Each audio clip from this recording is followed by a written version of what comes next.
असहाबे कहफ जब हज़रत ईसा अलैहिस्सलाम को अल्लाह करीम ने चौथे आसमान पे बुला लिया ना, तो दिकियानूस नाम का एक बादशाह हुआ बनी इसराइल के अंदर, बड़ा जालिम था। उसने गुमराही फैला दी और जो लोग माज़अल्लाह कुफ्र और शिरक नहीं करते थे उन्हें कत्ल करवा देता था। तो 7-8 नौजवान अपना ईमान बचा के भागे।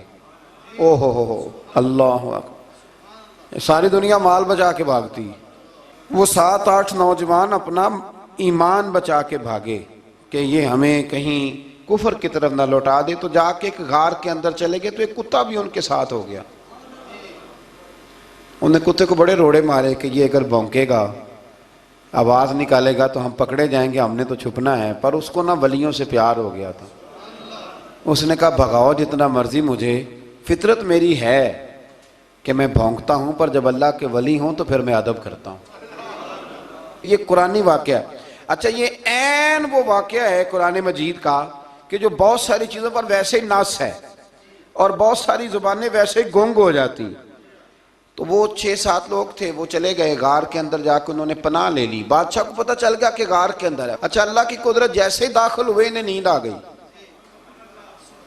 ये सो गए। और कुरान मजीद कहता है, कुरान मजीद के ये लफ्ज़ हैं कि कुत्ता गार के मुंह पर बाजू फैला के बैठ गया, गोया अपने मालिकों की खिदमत कर रहा है। अब मियाँ साहब की एक बात कर लें दरमियान में। मियाँ साहब फरमाते हैं, जिन्ना तना विच इश्क न रचिया, कुत्ते होना थी चंगे, और चलो मालिक दे कर राखी कर दे, साबर भूखे नंगे। ये देखो ना कि इतना तो उनके अंदर भी कमाल है। अपने ना दोनों बाजू फैला के, कुत्ता भी गार पे बैठ गया। इनको नींद आ गई। बादशाह ने पता कराया, कहाँ भाग के गए? तो कहा वो गार के अंदर है। बादशाह कहने लगा कि इनकी सजा ये है कि एक दीवार चुन दो गार के मुंह में, गार कोई बंद कर दो। जिस बंदे की ड्यूटी लगाई ना गार चुनने की, बंदा बड़ा नेक था, इसको दीवार बनाने का जिम्मा दिया। उसने ना दीवार भी बनाई और एक तख्ती पे ना सब के नाम लिखे, और वो तख्ती एक संदूक में रख के वहां बंद कर दी। और उसी तरह की एक तख्ती, उसके नीचे लिखा कि एक तख्ती इनके नामों की ना मैं माले खजाना में भी बंद कर रहा हूं। अल्लाह तबारक व तआला की कुदरत के 300 साल तक सोए रहे। 300 साल के बाद इस तरह हुआ कि हुकूमतें बदल गईं। बैदरूस नाम का एक बादशाह आ गया, वो बड़ा नेक दिल था। उसने हर तरफ हज़रत ईसा अलैहिस्सलाम की शरीयत का फिर से नारा बुलंद किया। अब ना कुछ लोग ऐसे थे जो मुनकर हो गए थे कि मरने के बाद दोबारा कैसे उठेंगे। बादशाह एक दिन उजरे में गया, जाके दुआ मांगी, या अल्लाह कोई ऐसी बात दिखा जिससे लोगों का ईमान पक्का हो जाए। इस तरह के भी बादशाह हुआ करते थे।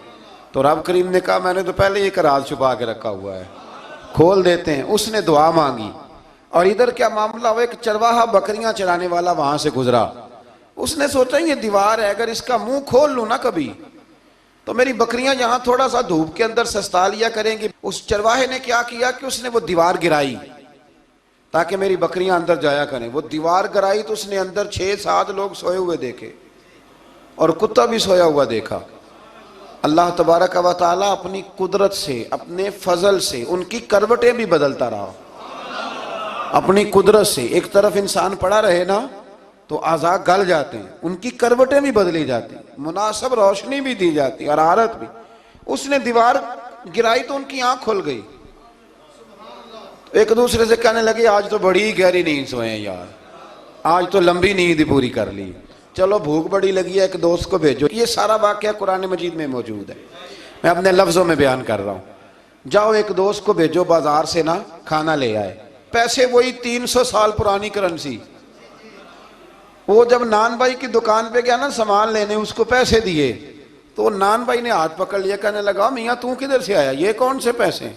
उसने कहा, पैसे काहे के, मैं भी सोच रहा हूँ कि हालात बदले बदले हैं, सारे हजरत ईसा का कलमा पढ़ रहे हैं, माहौल और है। उसने कहा, तेरे हाथ कोई खजाना लग गया है।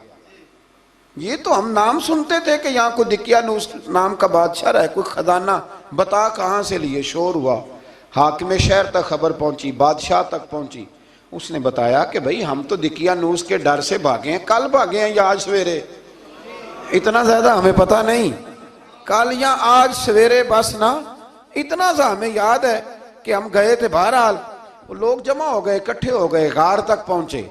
अब जो गार के अंदर थे वो पता कहते कहते लगता है हमारा दोस्त पकड़ा गया है। पकड़ा गया है तो अब बंदे जमा हो, वो अंदर डर रहे थे, तस्बीह कर रहे थे, अल्लाह को याद कर रहे थे। इधर ये पहुंच गया जब उन लोगों ने ये जीता जागता रब के फजल का नमूना देखा और बादशाह ने कहा कि ये क्या है। संदूक खोला तो उसके अंदर वो तख्ती लिखी थी कि ये इनके नाम है, ये दिकियानूस से डर के भागे हुए हैं, यहाँ ये सो रहे हैं। और इसी की एक तख्ती मैंने फलां जगह भी दफन किया, वो तख्ती भी वहां से निकल आई। अब सब लोगों की आंखों में आंसू आए और सब कहने लगे ला इलाहा इल्लल्लाह, ला इलाहा इल्लल्लाह, ला इलाहा इल्लल्लाह। सब कहने लगे इन्नल्लाह अला कुल्लि शैइन कदीर। जब उनकी बात पूरी हो गई, लोगों के ईमान पुख्ता हो गए, तो असहाबे काफ कहने लगे कि हमें अब इजाज़त है, हम फिर दोबारा गार में जाते हैं। वो गार में गए तो रब ने फिर उन्हें मौत अता फरमाई, नींद अता फरमाई, तोहफा दिया। बादशाह ने फिर उसके आगे दीवार बनाई और वहाँ बादशाह ने एक मस्जिद तामीर करा दी, लोग ज़ियारत करने जाते। ये असहाबे काफ का जिक्र है। अब यहाँ हमारे मुफस्सिरीन ने लिखा है कि वो जो कुत्ता था ना, वो भी साथ ही था। अल्लाह क़यामत वाले दिन उसे इंसानी, या तो इंसानी शक्ल मिलेगी या जैसे रब का फजल होगा रब करीम उसे भी जन्नत अता फरमाए।